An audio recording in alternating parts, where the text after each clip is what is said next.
Hello friends, Assalamu alaikum, welcome back. ഇന്നും കുറച്ച് useful ആയിട്ടുള്ള ടിപ്സ് കളക്ട് ചെയ്തിട്ട് തന്നെയാണ് വന്നിട്ടുള്ളത്. അപ്പോൾ നമുക്ക് ഒട്ടും വൈകാതെ തന്നെ വീഡിയോയിലേക്ക് കടക്കാം. Tip number 1. നമ്മൾ ഈ ലെമൺ ഒക്കെ കട്ട് ചെയ്ത് കഴിഞ്ഞാൽ ചിലപ്പോൾ നമുക്ക് അതിന്റെ ഹാഫേ ആവശ്യം ഉണ്ടാവുള്ളൂ. അപ്പോൾ ആ ഒരു ബാക്കി ഹാഫ് നമുക്ക് എന്ത് ചെയ്യും, ഇങ്ങനെ ബാലൻസ് ആയിട്ട് വരും. ഇത് നമുക്ക് ഇങ്ങനെ തന്നെ ഫ്രിഡ്ജിൽ എടുത്ത് വെച്ചാൽ അടുത്ത ദിവസം ആകുമ്പോഴത്തേന് തന്നെ അത് വാടിപ്പോവും. ഈ ഒരു ഹാഫ് ലെമൺ ഏകദേശം 2 ദിവസമെങ്കിലും ഇതുപോലെ തന്നെ ഫ്രഷ് ആയിട്ടിരിക്കാൻ എന്താ ചെയ്യാന്ന് നോക്കാം. ഞാനിപ്പോൾ ഇതുപോലെ ഒരു ജ്യൂസ് ബോട്ടിലിന്റെ ടോപ്പ് അടപ്പാണ് എടുത്തിട്ടുള്ളത്. എന്നിട്ട് ഈ ഒരു ഹാഫ് ലെമൺ ഉണ്ടല്ലോ, ഈ ഒരു ബോട്ടിലിന്റെ അടപ്പിന്റെ ഉള്ളിലേക്ക് ഇങ്ങനെ വെച്ചു കൊടുക്കാം. നമ്മൾ ബോട്ടിലിന്റെ അടപ്പ് എടുക്കുമ്പോൾ ഇതുപോലെ ഈ ഒരു ഹാഫ് ലെമണ് ഈ ഒരു അടപ്പിന്റെ ഉള്ളിലേക്ക് ഇങ്ങനെ ഫുള്ളായിട്ട് കവർ ചെയ്യുന്ന രീതിയിലുള്ള ആ ഒരു സൈസിലുള്ള ബോട്ടിലിന്റെ അടപ്പ് വേണം എടുക്കാന്. എന്നിട്ട് ഞാനിതാ ഇതുപോലെ ഒരു റബ്ബർ ബാൻഡ് എടുത്തിട്ട് ഇതൊന്ന് ഇങ്ങനെ റബ്ബർ ബാൻഡ് ഇട്ട് കൊടുക്കുകയാണ്.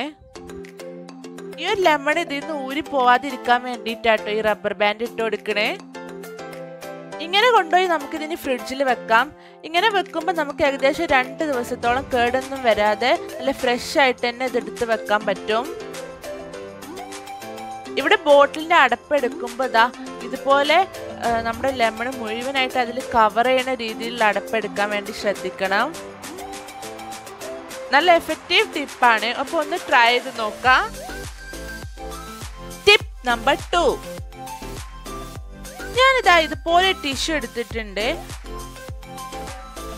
ഈ ടിഷ്യൂയിലേക്ക് ഞാൻ കുറച്ച് ബേക്കിംഗ് സോഡ ചേർത്ത് കൊടുക്കുകയാണ്.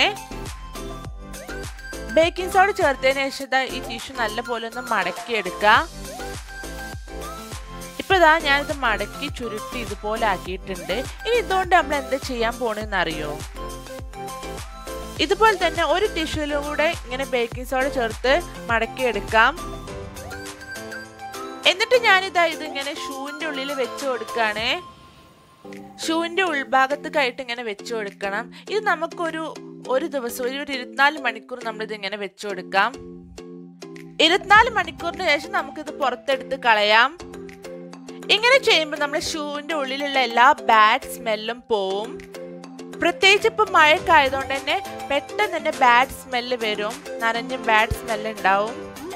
കുട്ടികളെ സ്കൂൾ ഷൂവിനൊക്കെ ആയിരിക്കും പ്രത്യേകിച്ച് ഈ പ്രോബ്ലം വരാൻ ചാൻസ്.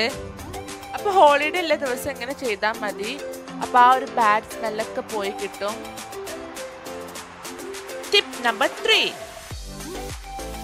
ഞാൻ ഇവിടെ ഇതുപോലെ ഒരു സെല്ലോ ടേപ്പ് എടുത്തിട്ടുണ്ട്.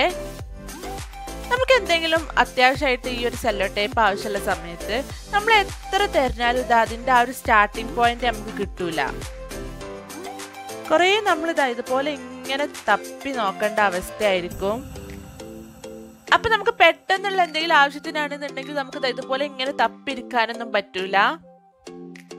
ഇപ്പൊ ഞാൻ തപ്പിയാണ്ടതാ അതിന്റെ ആ ഒരു സ്റ്റാർട്ടിംഗ് പോയിന്റ് കണ്ടുപിടിച്ചിട്ടുണ്ട്. ഇങ്ങനെ തപ്പിരിക്കാതെ തന്നെ നമുക്ക് ആവശ്യമുള്ള സമയത്ത് അതിന്റെ ആ ഒരു ടിപ്പ് ഭാഗം പെട്ടെന്ന് കിട്ടാൻ വേണ്ടിയിട്ട് എന്താ ചെയ്യേണ്ടതെന്ന് നോക്കിയാലോ?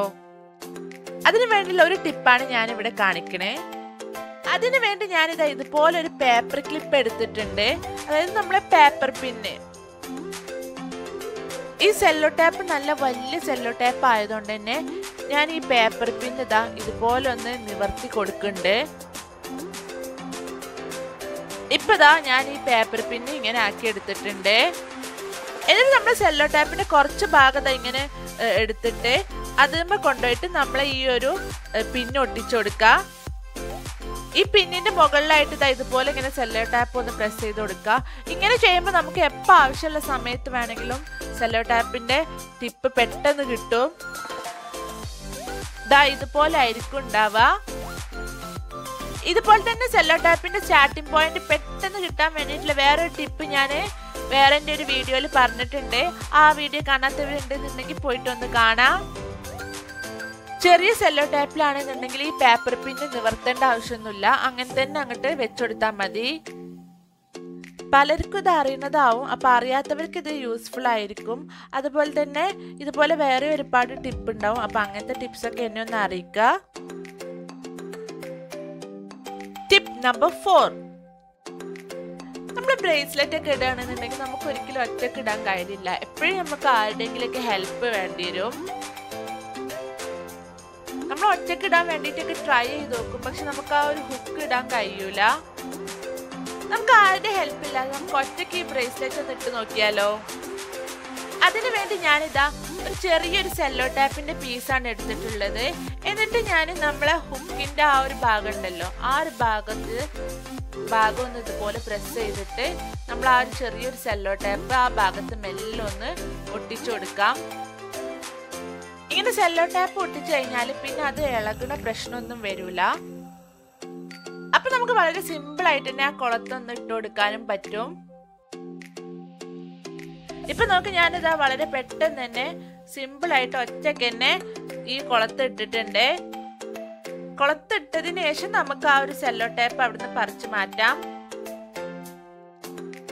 ഇനി ബ്രേസ്ലെറ്റ് ഒക്കെ ഇടുമ്പോ ഇട്ടുതരാൻ പറഞ്ഞുകൊണ്ട് വേറൊരാളുടെ ഹെൽപ്പ് വയ്ക്കേണ്ട ആവശ്യമില്ല. ടിപ്പ് നമ്പർ 5,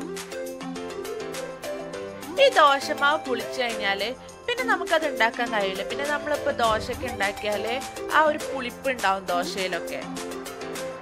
അപ്പൊ അങ്ങനെ പുളിച്ച മാവ് സാധാരണയായി നമ്മള് കളയാവും ചെയ്യാറ്. ഇവിടെ ഞാൻ ഈ ഒരു പുളിച്ച മാവ് നമ്മൾ പഴയ ലെവലിലാക്കി എടുക്കാൻ വേണ്ടിയിട്ട് എന്താ ചെയ്യേണ്ടതെന്നാണ് പറയാൻ പോണേ. ഇങ്ങനെയുള്ള സമയത്ത് ഞാനിതാ ഈ പുളിച്ച മാവിലേക്ക് ഒരു 1/2 ടീസ്പൂണോളം കുരുമുളക് പൊടിച്ചതാണ് ചേർത്ത് കൊടുക്കുന്നത്. അതോടൊപ്പം തന്നെ ഒരു 1/2 ടീസ്പൂണോളം ഷുഗറും കൂടെ ചേർത്ത് കൊടുക്കാം. എന്നിട്ട് ഇത് രണ്ടും കൂടെ മാവിൽ നല്ലപോലെ മിക്സ് ആക്കി എടുക്കണം. ഇവിടെ പെപ്പർ പൗഡർ ചേർത്തോണ്ട് തന്നെ ആ പുളിച്ച മാവിന്റെ സ്മെല്ലൊക്കെ പോയി കിട്ടും. ഷുഗർ ചേർത്തോണ്ട് തന്നെ മാവിലെ പുളിപ്പ് ബാലൻസ് ആയി കിട്ടും. അതുകൊണ്ടാണ് ഈ മാവിലേക്ക് ഇപ്പൊ ഞാൻ ഷുഗറും പെപ്പർ പൗഡറും ചേർത്തത്. ഇങ്ങനെ മിക്സ് ആക്കി കഴിയുമ്പോഴത്തേന് ഈ മാവിലെ പുളിച്ച സ്മെല്ലും പോയി കിട്ടും. അതേപോലെ തന്നെ ആ ഒരു പുളിപ്പും നമ്മൾ ഷുഗർ ചേർത്തോണ്ട് തന്നെ ബാലൻസ് ആയിട്ട് കിട്ടും. ഈ മാവ് നല്ലപോലെ മിക്സ് ആക്കിയതിനു ശേഷം നമ്മൾ സാധാ പോലെ ദോശ ചുട്ടാൽ മതി. അപ്പൊ നമ്മൾ സാധാ ദോശയുടെ ആ ടേസ്റ്റ് തന്നെ ഉണ്ടാവുള്ളൂ. പുളിച്ചതിന്റെ ഒരു സ്മെല്ലോ ടേസ്റ്റോ ഒന്നും ഉണ്ടാവില്ല. അപ്പൊ ഇനി മാവ് പുളിച്ചു എന്ന് വിചാരിച്ചിട്ട് നേരെ വേസ്റ്റ് ചെയ്യേണ്ട ആവശ്യമില്ല. ഇനി ഇങ്ങനെ ഒന്ന് ചെയ്ത് നോക്കിയാൽ മതി. പിന്നെ നമ്മൾ എല്ലാ വീഡിയോസിലും പറയുന്ന പോലെ എൻ്റെ വീഡിയോ ആദ്യമായിട്ട് കാണുന്നവരാണെന്നുണ്ടെങ്കിൽ നിങ്ങൾക്ക് ഈ വീഡിയോ യൂസ്ഫുൾ ആയി തോന്നുന്നുണ്ടെന്നുണ്ടെങ്കിൽ ഒന്ന് സബ്സ്ക്രൈബ് ചെയ്യണേ. സബ്സ്ക്രൈബ് ചെയ്യുമ്പോൾ കൂടെയുള്ള കുഞ്ഞു ബെല്ലൈക്കണും കൂടെ ഒന്ന് പ്രസ് ചെയ്യട്ടോ. അപ്പൊ ഇത്രയാണ് ഇന്നത്തെ ടിപ്സ്. അപ്പൊ നിങ്ങൾക്ക് ഇത് യൂസ്ഫുൾ ആയി തോന്നുന്നുണ്ടെന്നുണ്ടെങ്കിൽ ലൈക്ക് ചെയ്യുക. അതല്ല ഇതുകൊണ്ട് യാതൊരു ഉപകാരം ഇല്ലാന്ന് തോന്നുകയാണെന്നുണ്ടെങ്കിൽ ഡിസ്ലൈക്ക് അടിച്ചോളൂ. നിങ്ങൾക്ക് പുതിയ ടിപ്സ് ഒക്കെ ആരെങ്കിലും എന്നെ അറിയിക്കുക. അപ്പൊ ഇൻഷാ അല്ലാഹ് അടുത്ത വീഡിയോയിൽ കാണാം. Bye bye.